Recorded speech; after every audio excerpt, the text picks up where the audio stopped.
Hello relatives, got a story for you today, this cold Friday morning. Also, this is my only account, the one that has 100,000 plus relatives, and I do not reach out for readings, so those are imposters. Please report them if you can, do what we can to stop this. And please share, keep these stories alive. This is an incredible story. It is well worth listening to the end. So once, when the world was younger, the horse people lived on the plains. This was a time when so often a girl's worth was valued on how many horses would be offered for her to her father for marriage. There was a chief of one of the horse villages, and he had 2 daughters. Only a year apart, and one, oh, she was beautiful. Her beauty was renowned across the lands. Her sister, however, she was homely and quite quiet. The older sister loved to parade herself around with her braids and her beads, and oh, so many of the young men could not wait until it was time for her to marry. And soon enough, that day came.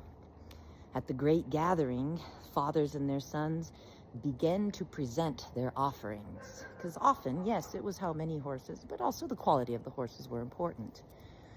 So, father would come to her father and offer, I give 25 horses. Another, 25, 26. Another father would come, I offer 30.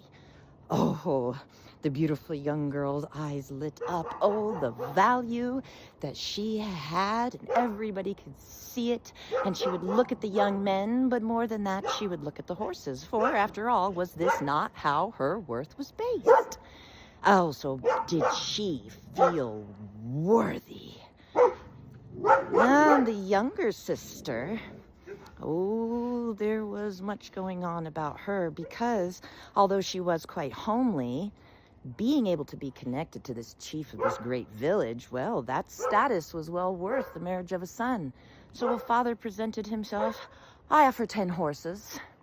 Another, I offer 6, but they're better quality. Another, all I have is 4, but we're from a good family. But there was a young man that stood by. He had 1 horse with a blanket thrown over its back. And when his turn came, no father to present the horses for him, he took the horse and led it up to the younger sister, placing the rope in her hands, looking deeply into her eyes. Her father, insulted, took the rope and threw it back at the young man. Where's your father? You dare present yourself without a father, sir? I have no father. Take your measly offering and go. As the night came, the father, mother, and the daughters sat together. And the father was a good man, a loving father. And he told the girls, you may choose your offerings. I will appreciate your choice, and I will honor it. Oh, so the girls spoke with their friends. Oh, who should they choose? Who should they choose? The younger daughter not having too many friends. But they encouraged her. Take the 11, take the 11. Yes, it is the greater number. It is the greater number. Your sister, she will have so many, but you can feel better about this. They're good families. They're good families. Oh, but she sat and thought. Whereas the older sister, she had already made her choice, hadn't she?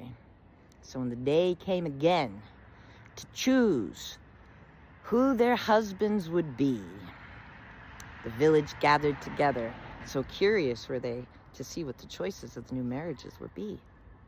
Oh, the fathers stood up, all the fathers and sons with their horses stamping nervously around. Daughter, who will you choose? Well, in the night there had been a change, so she stood up. Father, I have decided, I know my worth well, so I am going to choose him, the offering of 99 horses. The villagers gasped. 99 horses. Had there ever been such a great offering for any young woman ever? Oh, that must be the entire village's worth of horses. Oh, incredible. Oh, and they clapped and they cheered, and the father came and presented his son.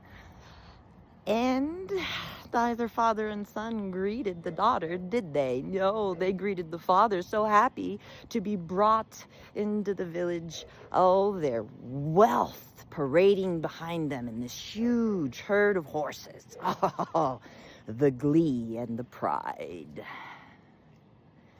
And then came the younger sister's turn. There were only 5 fathers to present their sons and their offerings. And then the one young man who the father saw standing there with his single horse and scoffed, could not believe he would dare to show his face with such an insulting offer. And the younger daughter looked between the young men standing there, and then she walked up to the man with the single horse wearing the blanket. The villagers gasped. Would she value herself so little? Oh, they felt shame for her.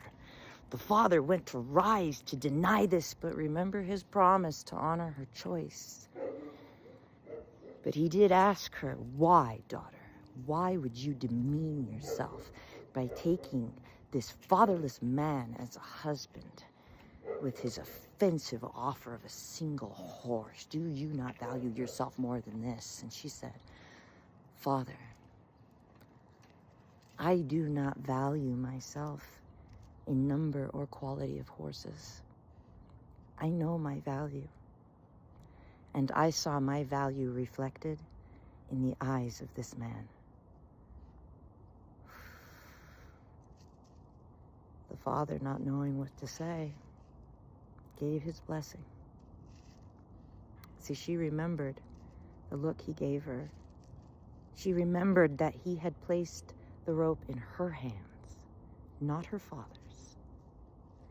And so as she walked towards him, he embraced her and once again placed the rope in her hands. The villagers looking back and forth, thinking, probably a disfigured horse, but the words that she said echoed in their ears. He walked around the horse, and with one swift yank, he pulled the blanket from the back of the horse, and the villagers gasped. For the horse glowed in rainbow colors, the most beautiful thing anyone had ever seen. The villagers stood silent in awe.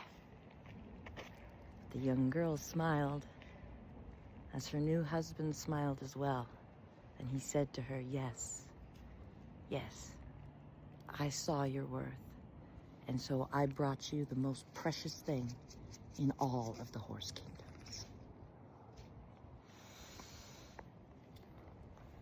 This story is near and dear to my heart because I know in our society, the self-worth thing can be a very challenging, touchy subject.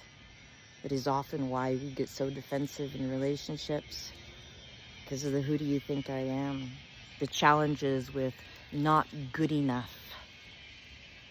But how can we see our worth reflected in someone else's eyes if we do not know it ourselves?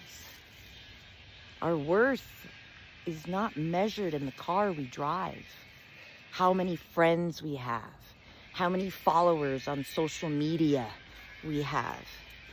It is not even reflected by our families that stand with us or aside from us.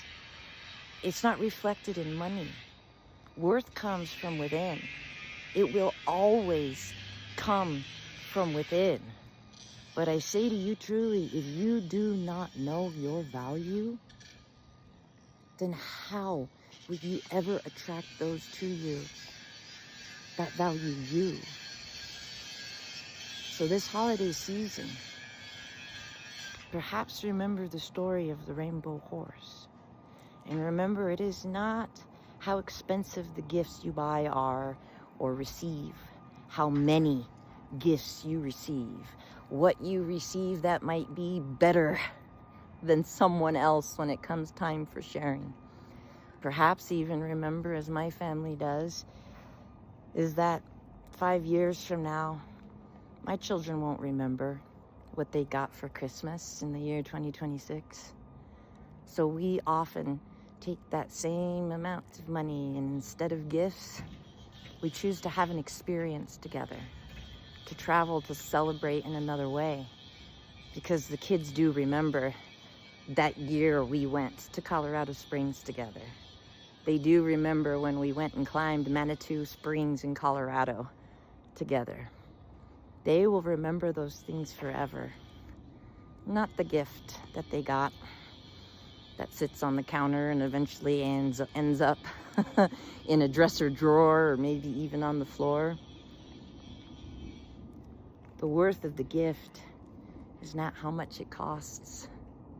It's in the thought that went into it. It's in the experience of giving it and receiving it. And it's in the memories that we create together that we will hold forever. Remember your value, my friends. And if you are doing the inner work, if you have not already begun there, begin there. Because once you have allowed yourself to truly value yourself, and that is not arrogance, that is not ego, that is in the knowing of who you are and what you have to offer, the knowing of your own heart, I promise you, your life will change. And so will those around you, and how they treat you, and how they show up for you. So much love, relatives. Have a beautiful day, a beautiful holiday season. And please, remember what's really important.